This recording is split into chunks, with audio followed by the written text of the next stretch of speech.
What's up, everybody? Welcome to Simply Cyber Firesides. Ever wonder what it's like to have a master hacker try to break into your network? Well, today we've got the guy who literally wrote the playbook. I'm talking about Mike Saunders. Mike is a principal consultant and red team lead at Red Siege, which is a phenomenal company. He's a black hat instructor, sure, why not? And a highly sought after international speaker. Plus, he's actually quite dope at photography and ice fishing. He's armed with a serious arsenal of certifications. Well, he's got his CISSP, his OSCP. He's an expert at finding and fixing the vulnerabilities you didn't even know you had. And as I come to understand it, he's been dabbling and getting quite good at AWS and cloud pen testing. So your on-prem networks aren't safe, your cloud networks aren't safe. And today we're going to be diving deep into the world of red teaming, pulling back the curtain on how elite ethical hackers simulate real-world attacks. You'll want to stick around because you're going to hear about Mike's stories from the trenches, get his take on how to understand the offense, making the defense better. He is an expert. Plus, he's just a wonderful dude. Trust me, everybody, this talk is for you. So if you're here live with us now, the chat is open. Do drop your questions in chat. Put a Q in front so I'll know that they're for Mike and you guys aren't just doing a little sidebar chatter, right? We'll get them in front of Mike. I've got a ton of questions for him around red teaming, but this show is for you. We do it to bring value to the community, to educate each other, and to just mentor at scale. Mike's great. You're great. Let's get into it and have some fun.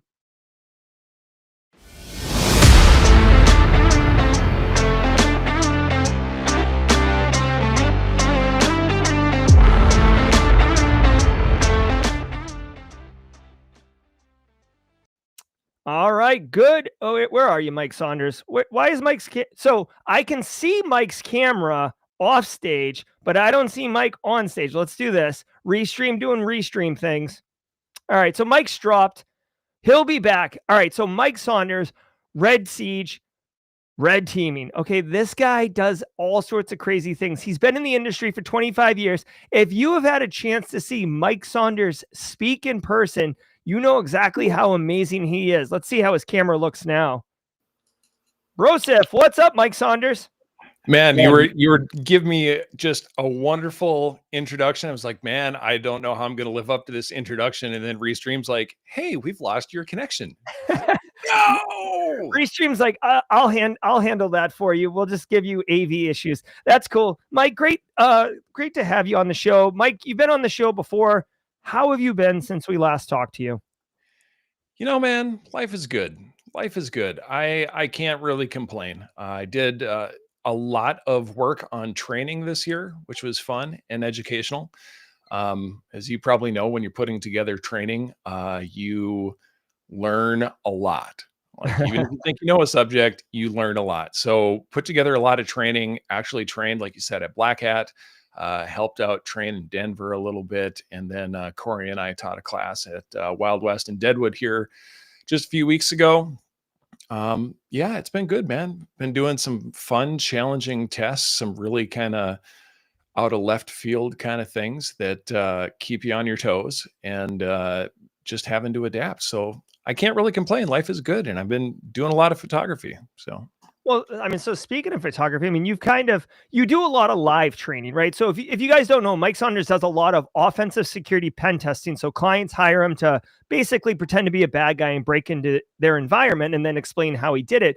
But he does this training he just spoke about. This is live training typically. But if you've been following Red Siege on socials, you'll see that J-Con, who is kind of their puppet master in the background over there, got you guys in front of camera and set up some really, really great looking content that I think is available asynchronously on demand. How was that experience for you, filming and training in a way where you're not actually seeing your students and getting those nonverbal cue feedbacks? that was really interesting. So we started the first iteration of our training. I got a backdrop back here and lights and just kind of like talking to the camera. And it was terrible. Like it was terrible because the thing about the live training, it's like the interaction and the stories that you have about, yeah, Alexis was at the class. It was amazing. Having that interaction with students is just wonderful. And doing it, just talking, reading content to a camera was soul sucking. And I kind of came back and I did that, and then I did a course with Daniel down in Daniel Florida. Lowry, right? Yeah, Daniel Lowry. And that's where I had that experience to have that interactive, like he's playing the host, kind of asking questions, bringing in the color commentary. And I was like, this is amazing. We need to do this. And so we went back into the studio and recorded, and it's Corey and I and Tim, passing off back and forth on our modules, and Tim's interjecting the commentary and asking good questions, kind of playing those things that the student might ask. Yeah. And made it so much better. And then the hard part is getting used to like cues, like look at this camera over here, look at this camera here, look at this camera here, and then you find out about your tendencies to be like, so you answer whenever you get asked questions. So, oh man, I say that a lot, or, oh, I do this thing with my hands. And, so it was a learning experience, but man, it was fun. You ever seen Talladega Nights where he's being interviewed and he's like, I don't know what to do with my hand. Oh, that's so awesome. So we're talking casual red teaming, right? Obviously, today you are a red teamer. I am not a red teamer. I don't even play one on TV. Maybe an easy box on one of these platforms for a CTF challenge I could do. But let's talk about it really quickly. As far as red teaming goes, like, take us, like, how does it really work? Like, what's a real red team operation?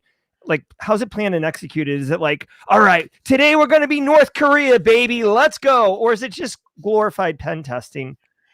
So, like, that is such a tough question. There's like so many if-then statements to parse with how you're going to build a red team. Because first, like, what is the intention of the red team? Is it truly red team from the outside, zero knowledge company gives you, hey, we're company XYZ.com. We want you to get in.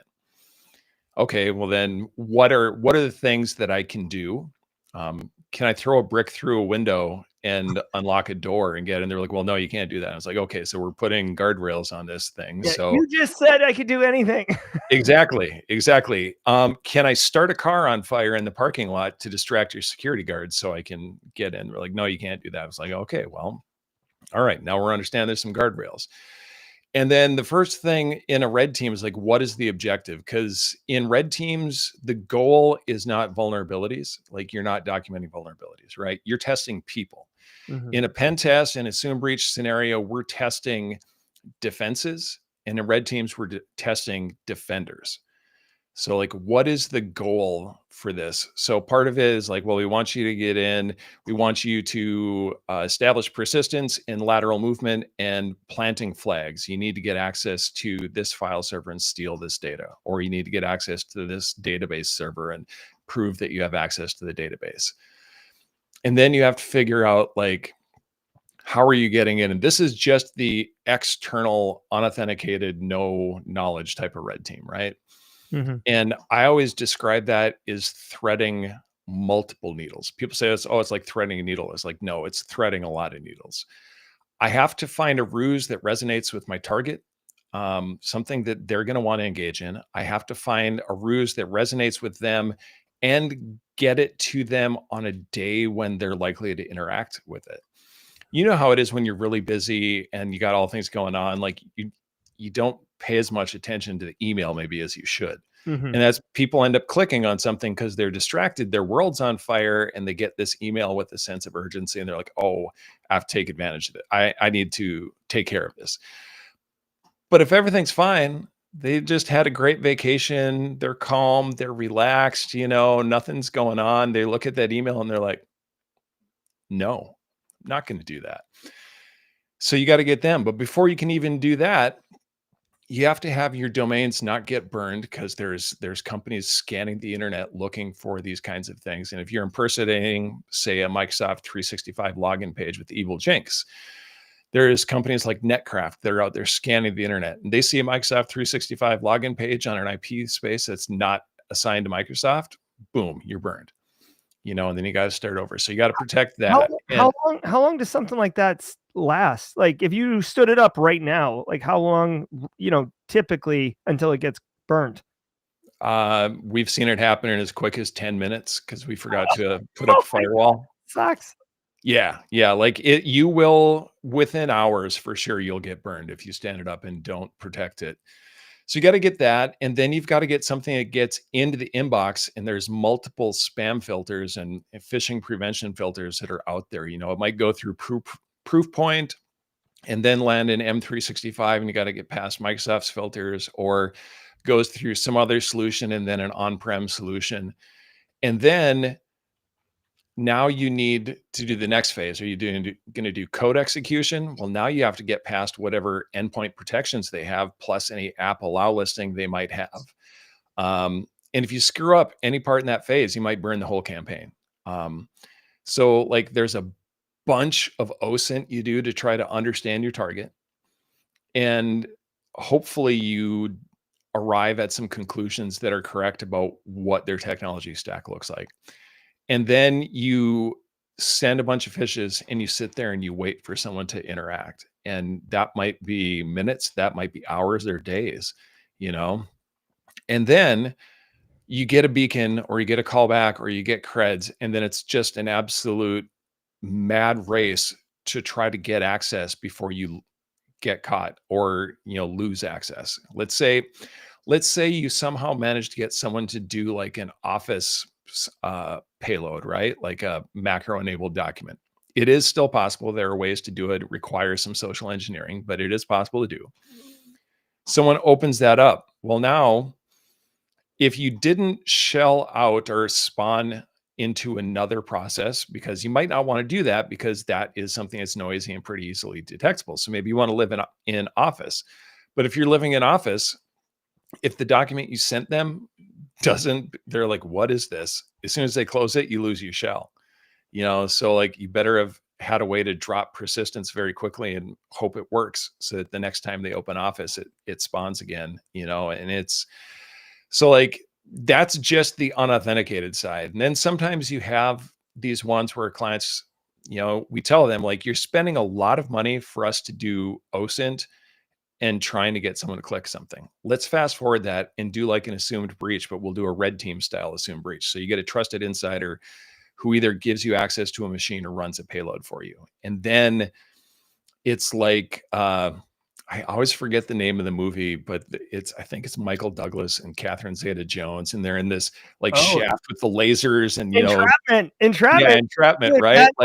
That movie stuck with me, buddy. Okay, keep going. So you've got all these tripwires, and now you're inside and you're trying to accomplish your objective and not get caught, which is, again, it's slow compared to just a regular pen test. Like when people know you're there, you don't have to hide. So you can just kind of like let everything run.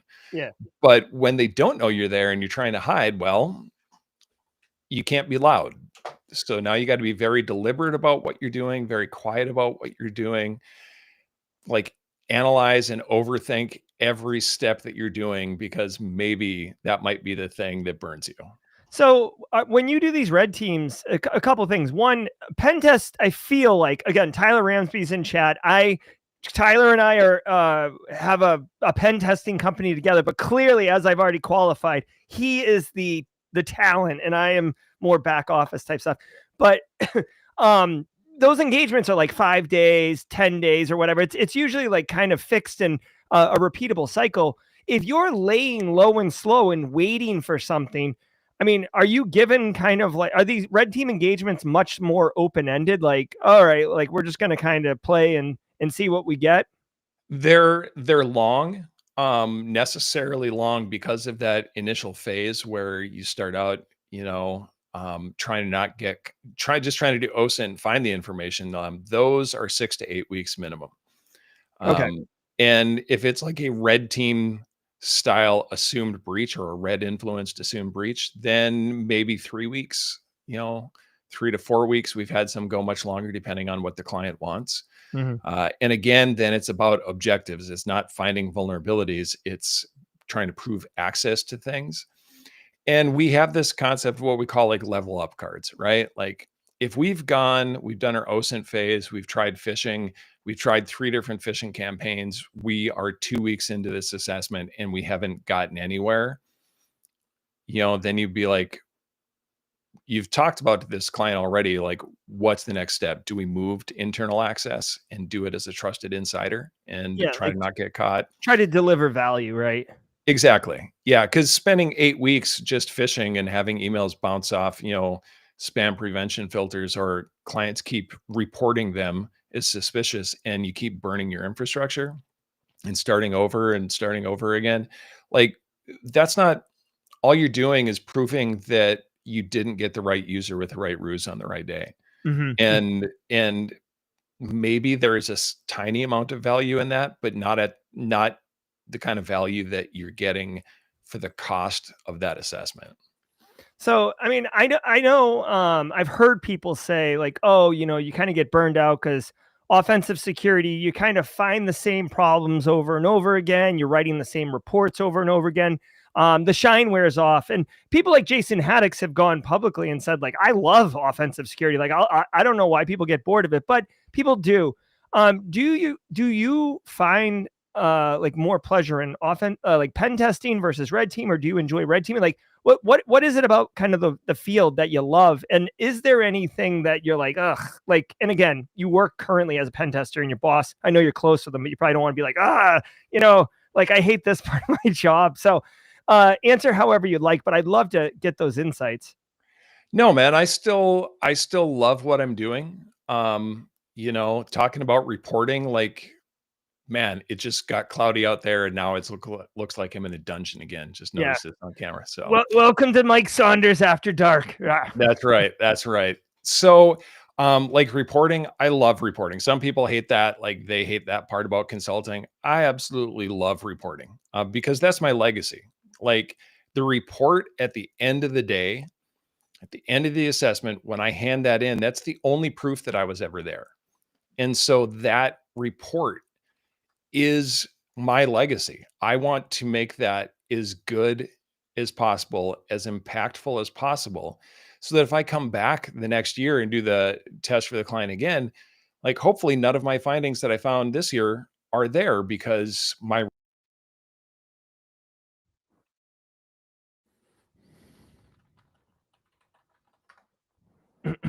updating a timestamp. Um, like, I prefer red.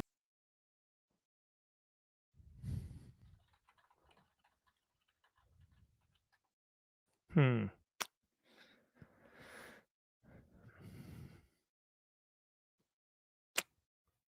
Are we freezing? Okay. Looks like Mike might be frozen. So we'll continue. We'll wait. He did freeze and then came back. I mean, that's a pretty good still. Like, you know how sometimes you're on a Zoom call or something and camera freezes and you're caught like, like doing that. Or even a moment ago, Tyler Ramsby actually captured a screenshot of me and then made a tiled wall of it. That's pretty ridiculous. So let me see really quickly. Looks like he got Mike's internet might be solar powered, which could, speak to why that's happening right now. Let me see if I have Mike Saunders' phone number and we can ping him. I do not. Okay, he'll jump back in here in a minute.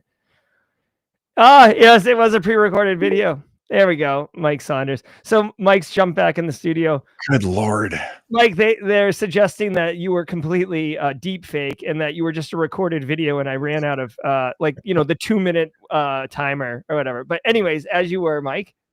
Yeah. So where did I lose you?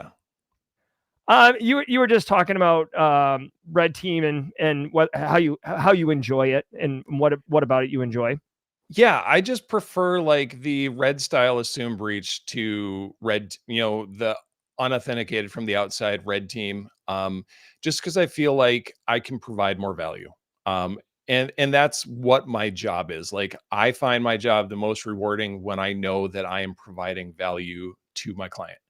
Like, that's what I find valuable versus when I am spending a bunch of time just doing enumeration, doing stuff that anyone could do. They could go out and find the same information themselves. I feel like that's not providing a lot of value. Mm. And some people do. I mean, not to discount it, some people do find it very valuable. We find things and they're like, wow, I didn't know we had that exposed. Like there is value there. But to me, I personally feel like I am more impactful when I can work collaboratively, especially like a purple team type of assessment where I'm working close with the team. Like they got a set of objectives. They think they've implemented detection for these 20 things. Like, let's prove that out and then find out, like, oh, we don't have that. Like one time I had a client say, we can detect curb roasting. And they're like, we want you to test curb roasting. I was like, but I already did. They're like, huh? Like, we already did that. And so we did it again. And they're like, we don't see it. They're like, what DC are you targeting? And I tell them, and it turns out they've got like 50 DCs and they only were collecting the event IDs from one of them. Like they rolled it out and only rolled it out to one DC. So you had a 98% chance of not getting detected depending on which DC. Like that was valuable. They're like, oh crap, we need to. Yeah, and I feel like that's one of those ones where, I love GRC, Mike, this, right? But this is one of those ones where GRC could have a failure where they're like, oh no, look, we have the ability to detect Kerber roasting. Look, I can show you right here. Here's a screenshot of it. And the reality, the implementation is not comprehensive. Just like when, we have MFA, it's like, well, you have MFA on Office 365. You don't have MFA literally anywhere else. So yeah. We just found that like an assessment a couple of weeks ago. They had MFA just about everywhere except for one place. And we were able then to start pulling data from M365 and Azure because they thought they had it everywhere and there was one interface they didn't. Yeah, even more dangerous. So some questions rolling in from chat. Ingrid wants to know, Mike, give some advice. How would you create a home lab to start red team in training? Thank you. Oh, Mike, are you sharing your screen or what just happened? I have two Mike Saunders now. We've got a double shot of Mike Saunders in the chat right now. I'm not sure what's going on here. Hold on 1 second. We will move him off stage. I certainly cannot answer this question. I would think, though, Ingrid, just to kind of share, that the red teaming training is going to be very similar to pen testing training. Although, like Mike said, you are testing the defenders, not the defenses at that point. So probably focus more on social engineering type techniques and stuff like that. Mike's still frozen. There's a good screenshot, though. Here, let's do it this way. Let's make him small in the corner so we can keep an eye on his frozen face. Oh, here he comes. Oh my God. Is this him? No. Dude, I don't know if it's internet connectivity, restream. Tyler Ramsby's in the mod room. He says, just hack real people, more realistic that way. You don't need a home lab. Oh my God, that's funny. Do not do that, though, for real. All right, let's keep cooking here. I'm going to queue your questions up. We are talking with Mike Saunders. He just had to step away for a minute, but definitely put your questions in chat. I will flag them. Mike is a 25-year seasoned vet. Seasoned practitioner in the offensive security space. He's done so many live engagements. It's kind of crazy. He says he's back. Interesting. So I guess leave and come back because I can't see you in the green room. Like Mike says he's here, he's typing, but I literally can't see him to move him in, which is very peculiar. Restream crash yesterday for Daniel. Hey, FedEx. Good to see you, FedEx. A lot of regulars here. Chris K. Hall, Rhonda Rummerfield. Kimberly can fix it, as always. AB, good to see you. If you guys are coming to Simply CyberCon in a few weeks, definitely the highest of fives will be coming in. Here comes Mike Saunders. Let's see what we got. I don't see his camera. Yeah, can you hear me? I can hear you, Mike Saunders. And I have activated my camera, and yet. Yeah. All right, we're going to have to go cameraless right now. Okay, that's fine. So can you Go ahead. My internet connection is potato, apparently. That's okay. That's perfect. We got you, Mike Saunders. It's what you're saying. Looking at you is nice. You're a handsome man, but what you're saying is just as valuable. So Ingrid wanted to know, can you give some advice on how we can create home labs for red teaming training? Yeah, for sure. So there are so many different things out there like Game of Active Directory, GOAT or GOAD.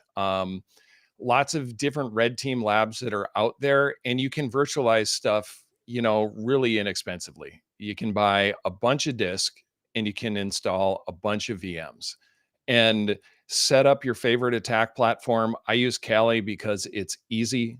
Some people like Parrot, some other people like Roll Your Own. I'm just going to use Kali. It's easy, and we'll go with that. Then set up your virtualization platform and install, whether that's a bunch of Docker containers and stuff like that with I think it's Game of Active Directory. Build out a vulnerable installation, like read up on ADCS, right? And read about how it's misconfigured, set up certificate services and deliberately misconfigure them, and then run certify and try it, and then run certify or certi and the different tools, see how they work a little bit differently, and just run through those. There's so many walk-ups out there. Run through those attack scenarios, and especially some of the platforms that are out there now. Like it costs a little bit of money, but like Hack the Box and things like that can get you some experience with now more real-world machines. When it first came.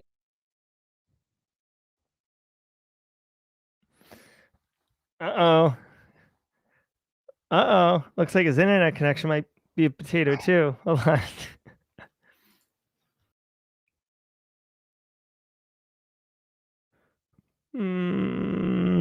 We're talking with Mike Saunders, red teamer at Red Siege. His camera had some issues, so we were doing audio only. Looks like we might be having some issues with audio only as well.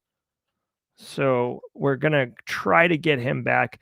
I do want to say what's up to all the regulars. Tyler Ramsby's up in this piece.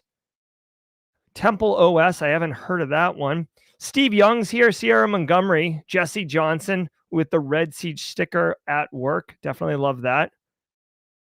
FedEx has got some hardware. Question from Mike Saunders when he comes available.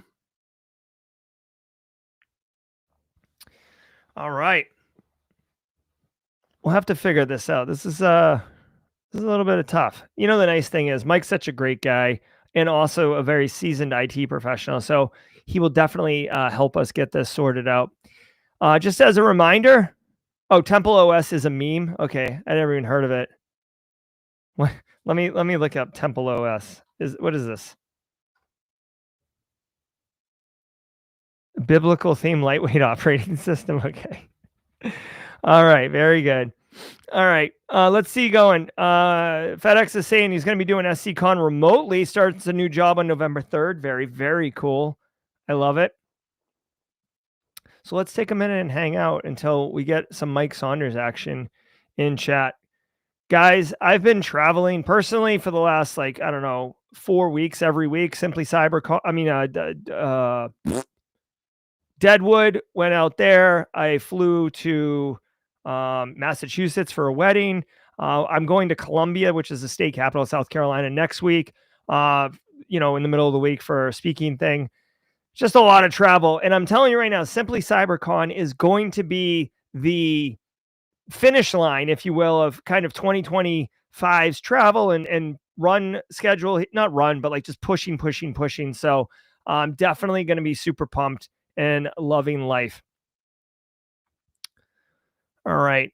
We may have to get a pinch hitter in here, Tyler Ramsby, who is a offensive security professional. We are looking for Mike Saunders, but I'm not 100% sure if he's going to be available. Plus, I've realized just this moment that I do not have Mike Saunders' phone number. So if anyone from Red Siege is on the phone, or Daniel Lowry, is it Daniel Lowry here? I feel like he has Mike Saunders' phone number. Kathy Chamberlain, or Chamberlain. What the hell is that?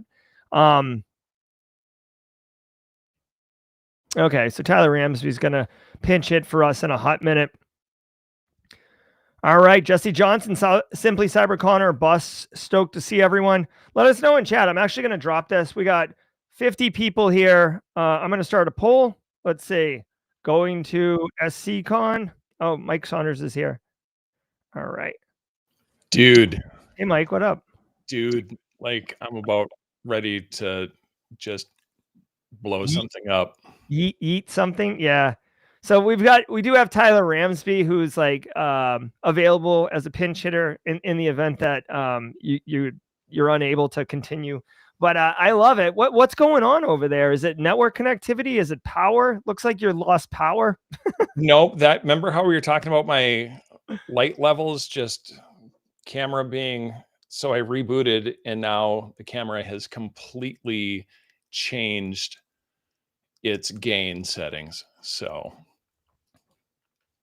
Okay. All right. Well, welcome to the party, Mike Saunders. AB has a question. By the way, if you get a chance to meet AB, this guy is an absolute delight. He's such a nice person. He'll be at Simply CyberCon. Mike, I know it's asking a lot for you to come all the way out to the Charleston, South Carolina, even though it's beautiful. No ice fishing, which is probably part of the reason you don't want to come here. But AB will be there. He wants to know, what's the point of distinction where red team engagement would stop being about security testing and start being about resilience testing? Ooh, good question. Wow. So that is a really good question that I have not considered, and really depends on what we think about resilience, right? Like there's a lot of different ways. Like one, just there could be DDoS testing, right? Like that kind of thing. Well, that's bad. Or we get in and we start trying to like essentially virtually unplug things. That could also be bad. But that might be something someone wanted. I can't imagine it, but that's usually where we would draw the line, be like, we're not going to do that. Mm-hmm. But resilience from like, can you detect and eradicate a determined threat? That I think that's kind of where you kind of get into that. Like, can we spread laterally, put in a bunch of hooks with a bunch of persistence? If you can kick us out, can we get back in?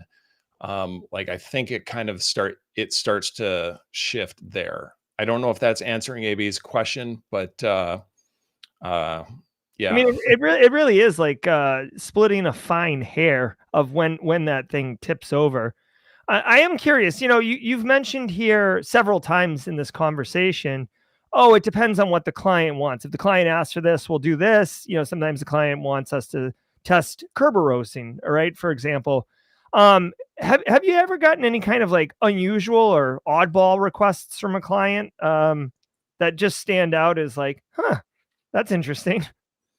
Like I can't think of any two really off the wall ones. But more to the point, move this light up a little bit so it doesn't look like I've got a light sitting in my lap. That's okay. Somebody already said it looks like you're like getting ready for Halloween, which is the very Halloween party mode. Yeah. Man, like going back to like, what does the client want? Like, what do they want to get out of it? Like, we don't tell them like, this is how we do a red team and put them in a box. Like, they're meant to be very adaptive. And like, if you are someone who's trying to procure a red team, you're trying to procure a vendor and they tell you like, this is how we're going to do it. Like, I would be scared. I would ask questions because they're meant to be very adaptive. And so like, what is it that you're trying to get out of this assessment so that I can make sure that I craft my assessment in a way that I'm performing it in a way that aligns with your goals, not my ego. Mm-hmm. Yeah, that makes 100% of sense. How often are you using like breached creds versus like, phishing to get creds? Like, I mean, do you as part of your OSINT go out and just, or you already have a big database of them? Yeah, we look for them, certainly. And in the past year and a half, I think we have found one valid set. Like we're trying, like where the cred actually works without any modification. But we are looking for them on every assessment. And then sometimes if you can see a pattern and it's a pattern that makes sense for what their password policy might be. So like sometimes you can tell these are just like, okay, this is their throwaway password. This isn't something that's going to work. But when they have something that's looks like it might match the pattern, and you can see like they're incrementing numbers or something like that, like you can start using that as a guessing point. But most of the time, in my experience, we don't find them to be valid. However, I will say that the clients that Red Siege attracts are people who are usually have a more mature security posture. So they're taking care of those kinds of issues versus what I'm hearing from other people that maybe just because they work with so many clients, they get such a huge variety of clients. Maybe they're finding that to be valuable more often, especially if you were like in the SMB space, like I think you might find those a lot more. We don't see them as often. And I don't know if that's because of the kind of clients we work with or what. Question from Tyler. And again, I know sometimes guests are reluctant to specifically endorse or whatever certain brands or certain topics. He wanted to know if you guys use DHash or something else. Tyler is. Do you know Tyler, Mike? I know of Tyler. I don't think Tyler and I have met. Okay. Yeah. So Tyler is a pen tester, South Dakota. Good guy, good friend. Okay, I'll introduce you if I get a chance. Do you use DHash or something else, or do you want to comment on this? We have used various services. I haven't found anyone to be particularly better than the other. I think Jason mentioned he really liked Flare. For us, we haven't found as much bang there. But that again, like there's a whole lot of reasons why that may or may not pan out for us and may be great for someone else. Definitely a solid way. So, in your title here, it says ice fishing red teamer, right? So red team engagement, you said 8 weeks going on. You also said, you send a payload. You don't know when the guy or the woman is going to click on it. So I'm sure you have alerts set. So it is a being constantly on. So Mike, I don't care if it's offensive, defensive, like whatever. Our industry is hard. Our industry is demanding. What do you do? Like, how do you mentor down and educate people around work-life balance? What's your approach to work-life balance? Yeah, that is a good one. And it's honestly, it's one I've struggled with. When I was much younger, getting into my first security job, I was working 50, 60, 65 hours a week and never getting the job done. And finally I went to my boss and I was like, I don't know what to do. And he's like, you're not going to reach the finish line. Like the finish line is constantly moving. You need to pick a number that you're okay with and I'll back you.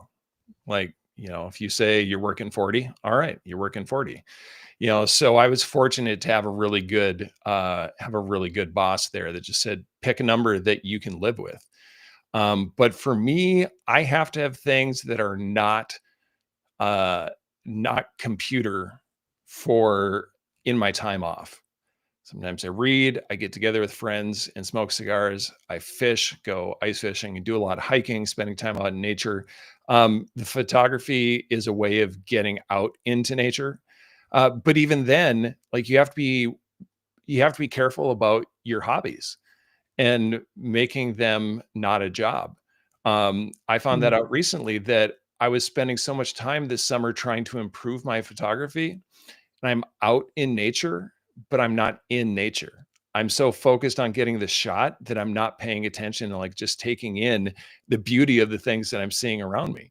And so I wasn't getting that relief valve actuation by being out in nature. But whatever it is for you, that's a hobby that you enjoy. Like if your hobby that you enjoy is hacking after work, like that's to me, like that's kind of a danger zone. Like you need to have something because I just don't feel that sustainable. Now, if it's something that's different than what you're doing, like some people, I got a friend that just absolutely loves learning. So even though he works in the computer space, he's constantly signing up for new courses, studying for this, studying for that, taking certifications, but they aren't necessarily directly related to what he's doing, but he really enjoys that and it works for him. But he has also now started taking up doing some carpentry and um, sign up for some carpentry classes and plumbing classes and like learning because he wants to build a cabin, has a property, wants to build a cabin on it. So Wow. like he's learning those things that are something other than what he's doing for a living. But that like it requires enough self-knowledge to know that when you're getting burnt out. I know I can tell when I'm getting burnt out and start getting irritable. I start feel like I'm not having fun. Start withdrawing, like not talking to people, like not talking to my coworkers at all because I'm just angry and I don't want to like talk to anyone because I'm angry. And they're like, "Why am I like this?" And it's like, "Oh, because I'm really stressed out. I need to take care of that." Wow. Well, I'm glad we caught you on a good day, Mike. Yeah, man. Yeah. No, it's good. I can totally vibe with you on, being so focused on what you're doing, not really seeing the forest for the trees, right? Like to have kind of an on the nose example. I find myself doing that because like with cell phones, it's obviously not a camera as nice as probably what you're shooting birds with, but like, I'm at like my son just got recognized for academic excellence on Tuesday or Wednesday or whatever. And, I'm like there, like filming them and I'm like watching it through the camera. Like I'm watching the video I'm recording of him. And I'm like, afterwards I was like, Jesus, like I guess I can rewatch it, but I like I was there, but I like missed it, which is, 100%. it's like so bizarre. I think you have to kind of make that choice. Like, are you going to be in it and live it, or are you going to capture it and be like, I guess, a spectator of the experience? But Yeah, man. I love it. Do you have any like parks or trails or something like that's just you got to put it on your list. It's like a must do that you've experienced in your life.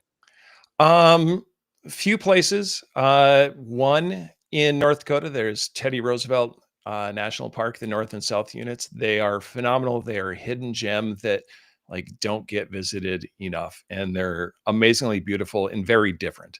Um, and then I just went to the Smokies this year for the first time for a photography workshop, and it was mind blowing.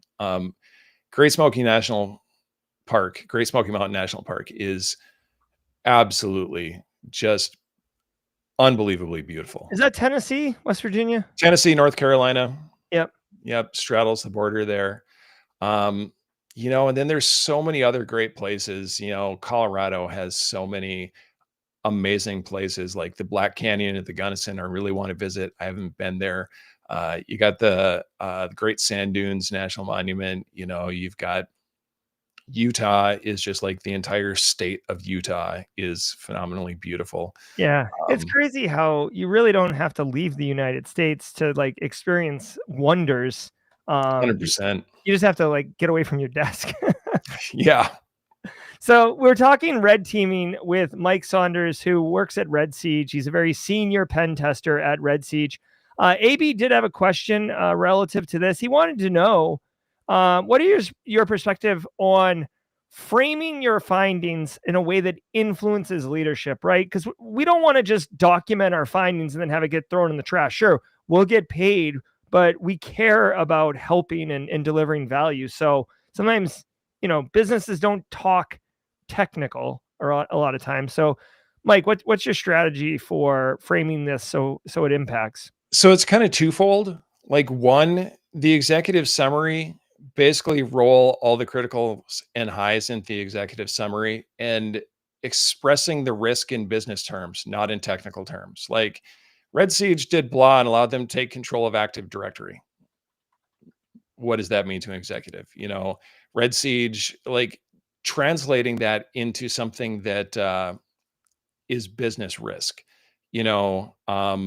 allowed us to access all PII, allowed us access to all stored credit cards. Oh,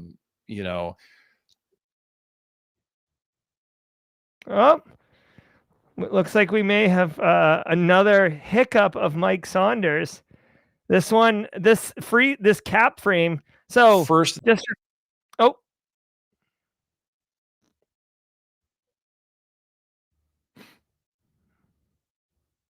might have to call the lefty in from the bullpen.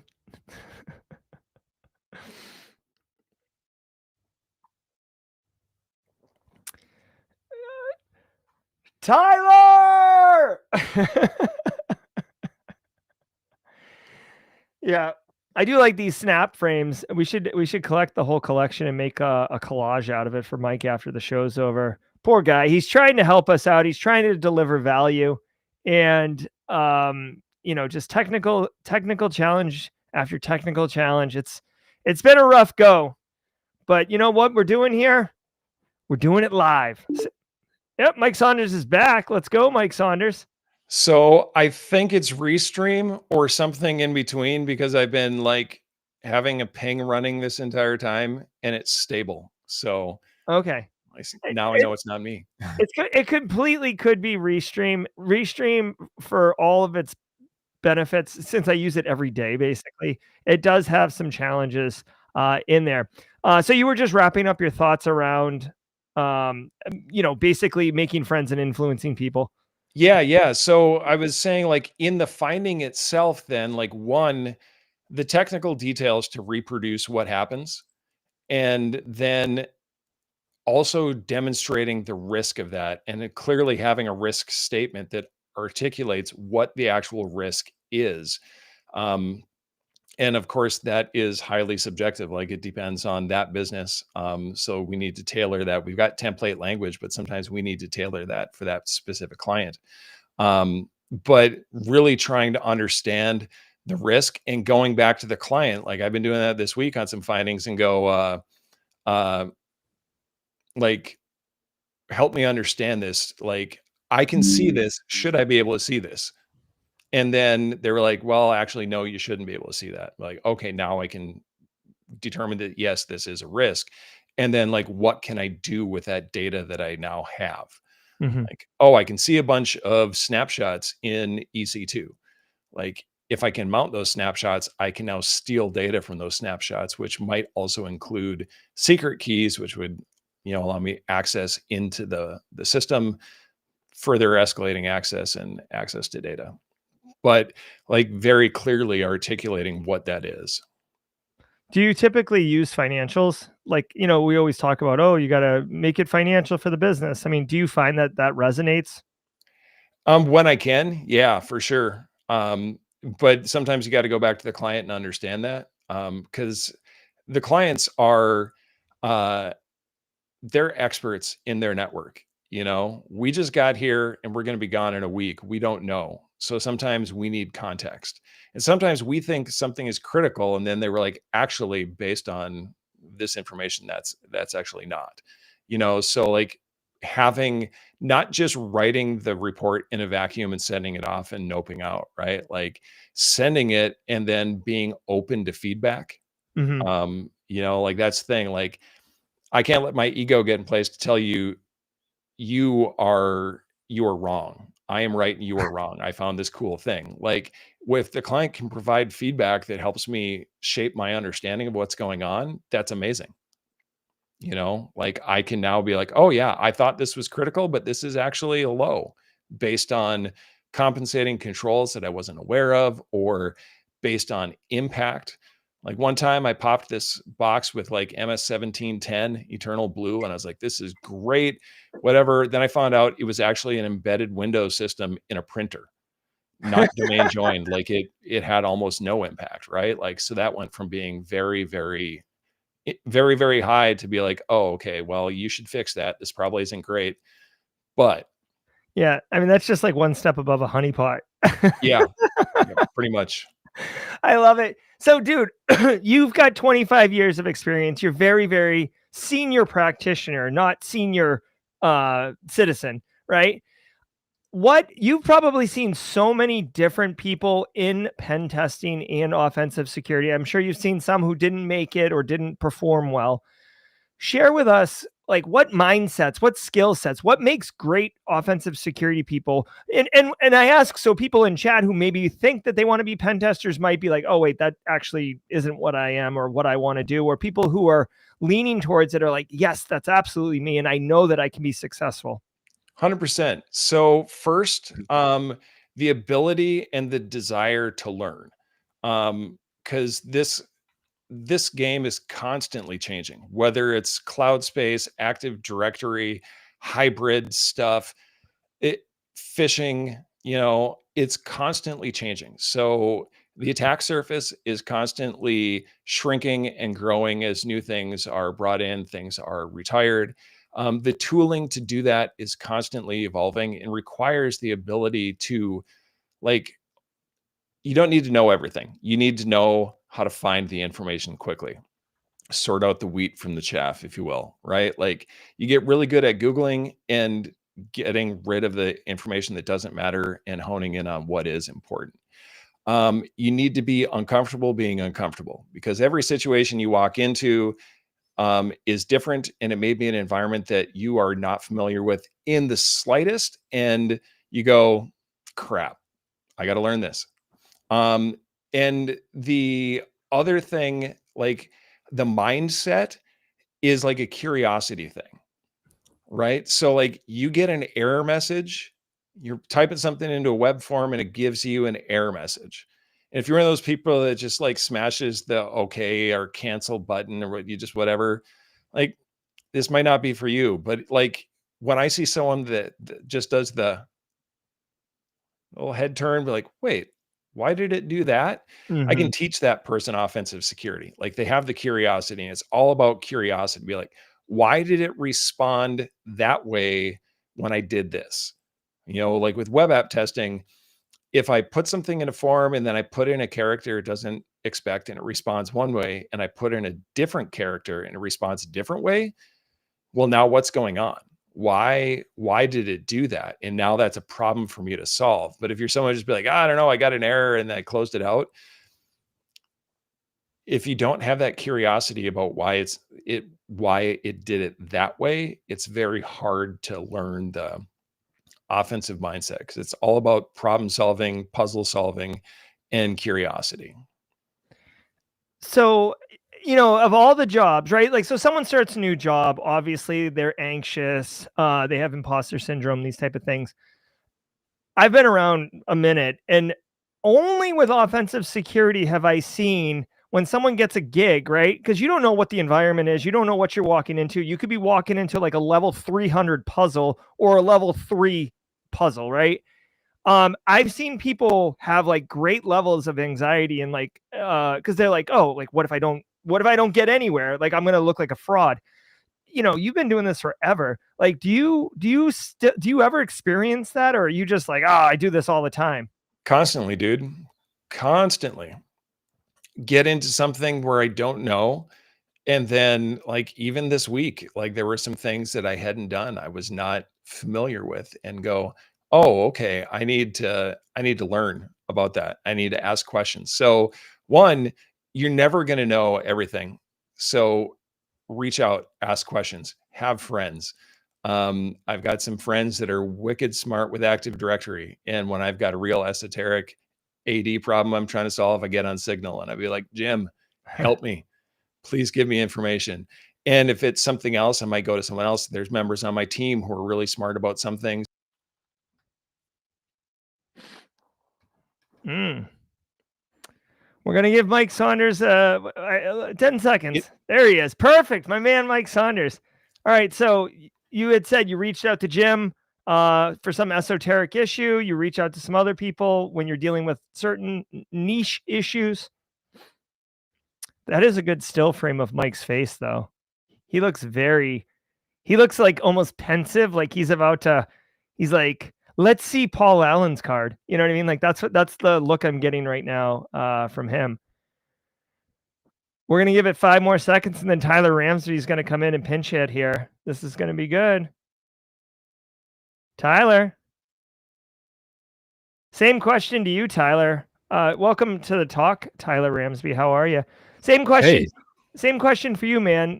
Do you have like anxiety or anxiousness when you sign on with a client about like a new engagement for an environment you haven't touched before? Every single time. Yeah. I mean, Mike has way more experience than me, but even for me, every engagement, every client, even if I've done the engagement in the past, there's always pressure. Number one is just like figuring out access. Every client, the access is a little bit different. But number two is like you want to be able to find something cool. Like there's a lot of pressure, at least for me, in those first 2 days of trying to find a cool vulnerability when that's usually not even the end goal. But yeah, every time I'm in an engagement, I get anxious. Yeah, thank you. Mike Saunders is back with us. Tyler Ramsey is going to be co-hosting the rest of the go here. Good. Mike, I'd like to introduce you to Tyler Ramsey. Tyler, this is my friend Mike Saunders over here. Nice to meet you. You guys What's up, Tyler? probably have a million things to talk about. You were, Mike, you were just finishing your thoughts on kind of dealing with imposter syndrome, even though you're like a seasoned senior practitioner. And most people look at you and they're like, no way this guy's got anxiety walking into an engagement. You're never going to know everything. There's, even when you think you know something, there's something different that you don't know. Like there are so many different possibilities. You can't know about all of them. And like, once you get okay with that and you're okay with being uncomfortable, then you can excel. But when you're not okay with being uncomfortable and you're uncomfortable, you are holding yourself back because now you got the self-doubt thoughts. I can't do this. It was like, and I do that to myself. I psych myself out, you know? And so I just have to say like, all right, reach out to the friend network. Give me a bone here, man. Just like point me in the right direction. And just know that you're going to be uncomfortable and you know, you're going to be good. There you go. So for everybody who's working towards getting in the industry or leveling up in industry, spoiler alert, there is no top of the mountain, right? You're constantly climbing and developing. I love it. Mike, since Tyler's joined us now and it's more of a party, I guess you've done a lot with community. You were at Wild West Hack and Fest walking around talking to people. I like crashed your lunch. By the way, fun story. I like saw Mike. I immediately get up from my table of people and like run over and sit next to him. I'm like, Mike, how are you doing? He's like, there's just so much social intake. I really just I just sat down so I could get a moment alone. And I'm like, oh, awesome. And then I didn't leave. I continued to talk. Not like that, not just the one-on-one level, like just the group assault of everyone. I just needed like a little less chaos in my life. Yeah, no, I love it. Molly Murdoch is in chat. What's up, Molly? She's the glue that holds Red Siege together. 100%. So, Mike, what are your thoughts on community involvement and how valuable it is and how you engage in community in general? I mean, it's invaluable. I would not be where I'm at today had I not gone to DakotaCon and met the people I met at DakotaCon and met Dave Kennedy. And Dave Kennedy was like, man, if you really like this, you should come to DerbyCon. It's like the same feel, but bigger. And I found out about this community because I don't know about you, Tyler, but growing up in North Dakota, I didn't know about DEF CON and DEF CON communities and that there even was a community. And once I found out there was like other people out there, I go to cons, and as a speaker, I appreciate when people come to my talks, but I'm like, what are you doing here? Like, go out, get in meet space, in networks, stick your hand in people's faces, be like, hey, I'm Mike. What do you do? Tell me about what you do, because I have solved so many problems in my life by talking to people and they tell me what they do. I was like, wait, can you tell me about this? And then I get better, right, from learning people. And people taught me, people were there to answer questions for me. I would not be here where I'm at in my career if people hadn't taken the time to answer my questions and answer them nicely instead of being like, noob, you know? Like, I'm here because people did that for me. So I feel like obligated to do the same when I'm at conferences. And that's why I do conference talks, because not everyone's comfortable public speaking. And that's something that I can do. That's something that I'm comfortable doing. I'm not writing the latest, greatest tools that are doing the new exploit research and that. I could do that, but I'm not willing to invest that amount of time. But what I can do is give content that's useful for people who are newer to the industry, like be the content that I wish I had when I got into the industry. And so that's what I try to do, is just try to help out people that are new and let them know that, like, you're not alone. Yes, this is terribly uncomfortable. It's scary, but it's going to be okay. Like, build up that network of people that you can ask questions of, and eventually you can be the source of answers for people as well too. Because I guarantee you, no matter how new you are in the industry, you've got experience, you know about things that I don't know. And I might need to know about that. And if I know you and I know you're into that, I can ask it. Might be your first day in a security job, but you spent 10 years as a developer. Well, guess what? I was a terrible developer. There's a reason I'm a security person. That's awesome. So there you go. I mean, I am such a champion for networking and relationships. I mean, even when I know you guys weren't there, but like that table I got up from to go talk to Mike, that was a table of like 15 people eating together and just talking and jaw jacking and stuff like that. That really is what it is and why I love going to these cons. And shout out to Dakota Con. Those who don't know, that is Dakota State University's conference that Kyle Cronin and others put on every year. And actually, I got to speak there last year, and Mike was there. I made a joke in my talk, and Mike was like sitting like 15, 20 rows back, and he's like, ha! Like, just that one lone laugh. But I think it was a genuine laugh, but it was pretty funny. It was. I loved it. We're just at time here. Mike, any final thoughts? Anything you'd like to share with the community before we bounce? You know, you're going to be uncomfortable, and that's okay. Ask questions and get out there and talk to people, whether that's in Discords or Slacks or in person at conferences. Like I always used to be scared that I was going to give a talk and someone was going to come out and be like, "You're an idiot." Like, I've never ran into that person. And I haven't really ran into that person so much in real life at cons either. They exist, and they are quickly ostracized because they're not welcome.